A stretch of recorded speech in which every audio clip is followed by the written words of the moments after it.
नमस्कार. 8व्या वेतन आयोगाची अंमलबजावणी कधी होणार? याकडे देशातील 1 कोटीहून अधिक केंद्रीय कर्मचारी आणि पेन्शनधारकांचे डोळे लागले आहेत. पण या नव्या आयोगात तुमची बेसिक सॅलरी म्हणजेच मूळ पगार कसा ठरणार? आणि कमाल पगाराबाबत कोणते 2 मोठे प्रस्ताव सरकारसमोर आहेत? चला संपूर्ण आकडेवारीसह समजून घेऊया. त्याआधी व्हिडिओला लाईक व चॅनल फॉलो नक्की करा, जेणेकरून अशीच महत्त्वाची नवीन माहिती दररोज तुमच्यापर्यंत पोहोचेल. सरकारी कर्मचाऱ्यांच्या नव्या पगाराचे गणित पूर्णपणे फिटमेंट फॅक्टरवर अवलंबून असते. सध्या 7व्या वेतन आयोगात हा फिटमेंट फॅक्टर 2.57 पट आहे, ज्यामुळे किमान बेसिक पगार 18,000 रुपये आहे.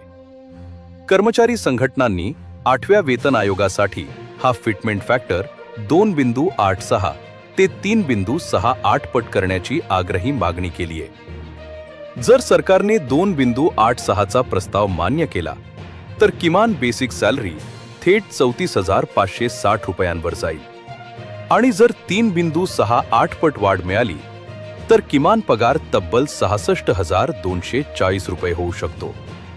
आता पाहूया कमाल म्हणजेच मॅक्झिमम सॅलरी बाबतचे 2 मोठे प्रस्ताव. पहिला प्रस्ताव, किमान आणि कमाल वेतनाचे गुणोत्तर 1:10 राखणे. म्हणजेच सर्वात खालच्या पदावरील कर्मचाऱ्याचा पगार जर 34,500 रुपये असेल तर सर्वोच्च पदावरील अधिकाऱ्याचा पगार 3,45,000 रुपयांच्या घरात जाईल.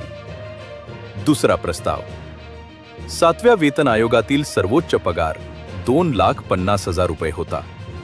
नव्या प्रस्तावानुसार प्रस्तावित फिटमेंट फॅक्टरनुसार देशातील सर्वोच्च प्रशासकीय पदाचा कमाल पगार 7 लाख ते 9 लाख रुपयांपर्यंत नेण्याची शिफारस करण्यात आली आहे.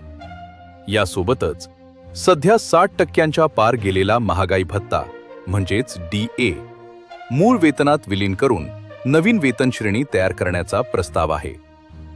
JCM आणि IRTSA सारख्या मोठ्या संघटनांनी हा डेटा सरकारला सादर केला आहे. या संपूर्ण आकडेवारीवर आणि प्रस्तावांवर सरकार अंतिम निर्णय कधी घेणार याकडे सर्वांचे लक्ष आहे. माहिती आवडल्यास नक्की शेअर करा. धन्यवाद.